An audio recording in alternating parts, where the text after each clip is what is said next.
va passer à l'environnement culturel. Est-ce que tu peux nous décrire la ville où se trouve le campus? Ouais, ça c'est un petit peu le point noir de Suzhou. Donc Suzhou, c'est une ville de 1 million d'habitants, non 10 millions d'habitants, je crois, qui est à 1 heure de Shanghai, et du coup qui est un village pour les Chinois, mais qui est énorme pour nous.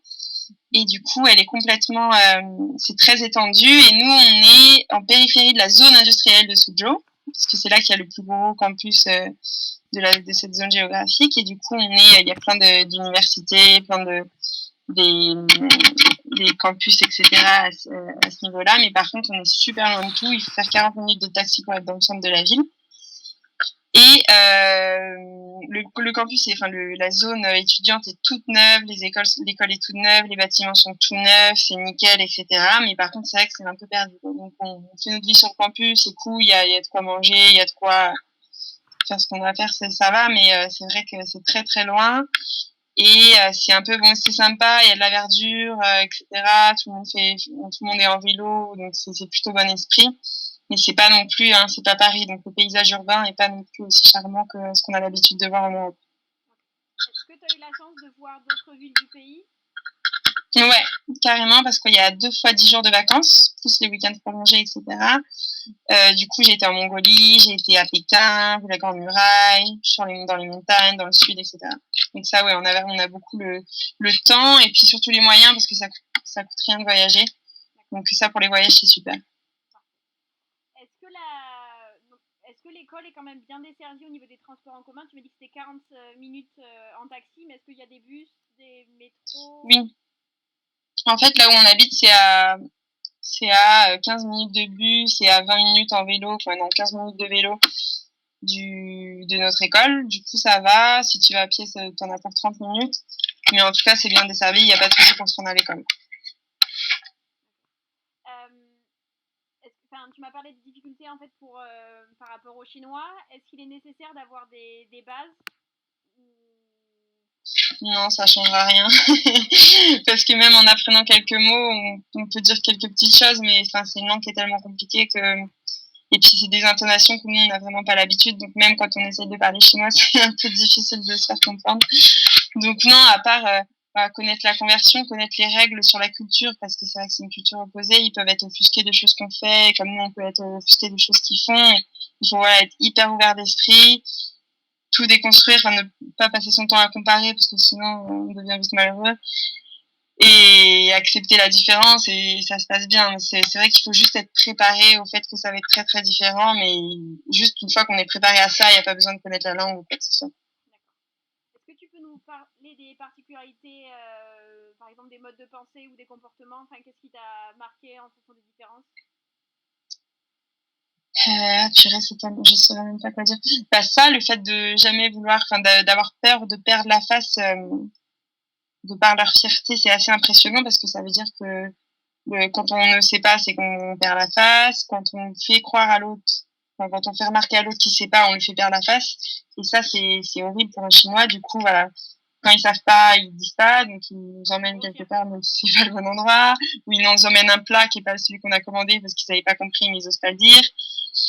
Et ils sont, ouais, donc ça c'est un peu un problème, le fait que du coup c'est pas des communications aussi directes et aussi franches que nous on a l'habitude d'avoir. Donc il faut le savoir. Et oui, et c'est des règles de vie, par exemple, qui sont pas vraiment là que c'est un peu moins civilisé dans ce qu'on a l'habitude de faire en fait dans les modes de vie. Mais après, pareil, ils peuvent être offusqués de nous quand on se mouche, c'est très très mal poli pour eux. Donc c'est des petites choses comme ça, des petites différences qui font que ça rend le truc super riche. Mais oui, je me souviens plus c'était quoi la question déjà. C'était sur leur comportement, leur mode de pensée. Ah oui, ouais. Et ouais. Donc oui, c'est des comportements super différents et c'est des modes de pensée aussi très différents, mais qui sont super intéressants à découvrir et vraiment, c'est hyper important, je pense, c'est une expérience super riche parce que ça nous a permis de comprendre des choses sur les enjeux nationaux de ce pays, sur l'immigration des Chinois, etc., qui vont être des clés maintenant pour comprendre la géopolitique, etc. Est-ce que tu peux nous parler vite fait des spécialités culinaires du pays? même si on en a quelques-unes en tête, est-ce qu'il y a des choses que tu ne connaissais pas? Ouais, ils mangent des pâtes de poulet, les pâtes, juste l'endroit où il y a les ongles, là. Ils mangent ça du matin au soir, frit ou cru, comme ça. Ils mangent... alors, toutes les cartes sont en chinois, etc. Donc, c'est difficile de choisir exactement ce qu'on veut. Il faut souvent, on commande et puis on voit bien ce qui arrive. Et voilà, on essaie de pas trop réfléchir à ce qu'il y a dedans. Le chien, c'est pas du tout... c'est que pour les nobles, enfin, que pour les gens très très riches, parce que c'est une viande qui est noble et qui coûte cher. Donc, c'est pas du tout... On risque pas de se retrouver avec du chien dans son assiette. Sinon, énormément de riz. Les fruits sont très bons, ils sont très très bons. Sinon, tout est sauté, donc il n'y a pas de crudité. Il n'y a aucun produit occidental. Il n'y a pas de fromage, il n'y a pas de chocolat, il n'y a pas de tout ça. Mais ce qu'ils font, c'est aussi super bon. Il n'y a pas beaucoup de sucré, beaucoup du salé. Mais ils font aussi du tofu, des choses auxquelles on n'est pas trop habitué et qui sont bonnes et qui sont très agréables. On va passer à la partie logement. Est-ce que tu peux nous raconter comment tu as trouvé ton logement? En fait, on est imposé, c'est Euromed c'est Catch qui impose le logement sur le campus, qui réserve des appartements de 4 à 6 personnes pour tous nos étudiants. Et on est donc en coloc. Mais par contre, chacun a sa chambre, douche, salle de bain et balcon.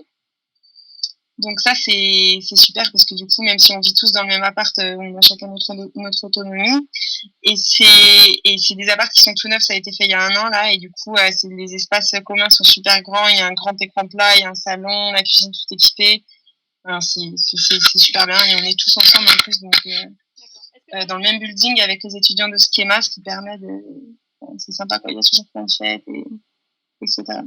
Est-ce que tu as la possibilité de choisir entre des appartements de 4 ou de 6 ou c'est eux qui t'imposent ça aussi?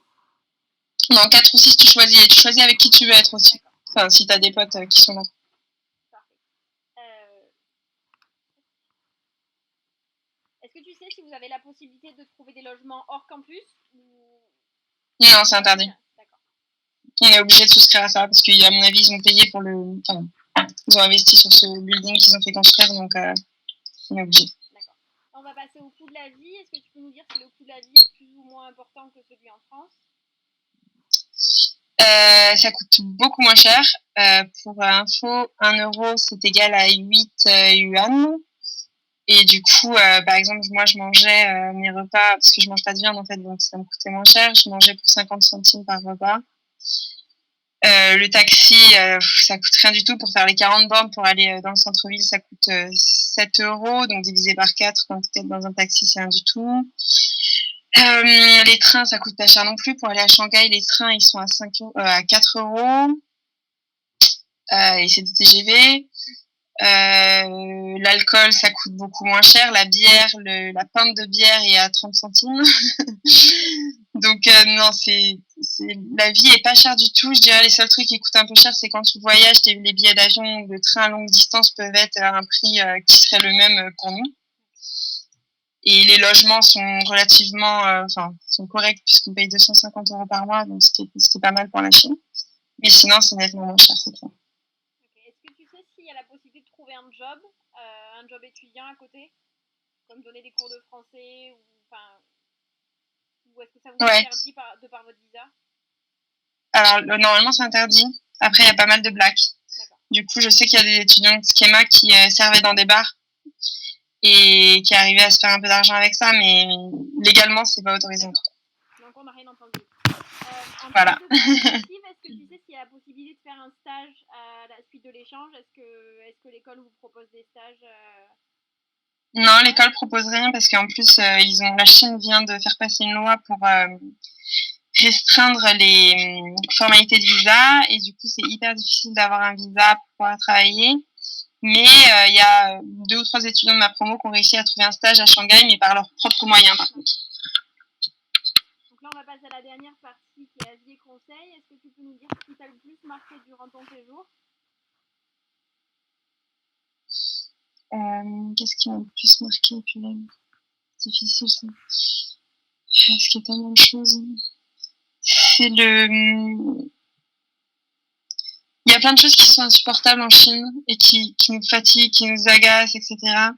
Mais c'était un bonheur. Enfin, c'est une expérience qui est super riche et malgré les côtés chiants apparents, c'est une expérience magique et ça fait réfléchir sur, ça change pas mal de choses après quand on revient. Et sincèrement, et je pense pas être la seule à le dire, on n'a qu'une envie de repartir. Okay. Est-ce que tu aurais des conseils à ceux qui veulent partir en échange à ce jeu? Soyez hyper ouverts et hyper adaptables. Et pas paniquer, il va y avoir plein de moments de galère, d'incompréhension, de non-communication. Mais c'est des gens qui dans tous les cas, il y a moyen de se faire aider et ils trouveront toujours, il faut pas paniquer, quoi. Même si, voilà, ça paraît insurmontable parfois, c'est super cool et il faut rester adapté et open-minded et c'est top. Okay. Est-ce qu'il y a quelque chose dont on n'a pas parlé et tu voudrais nous faire partager par rapport à ton séjour, une anecdote ou je sais pas? Qu'est-ce que je pourrais dire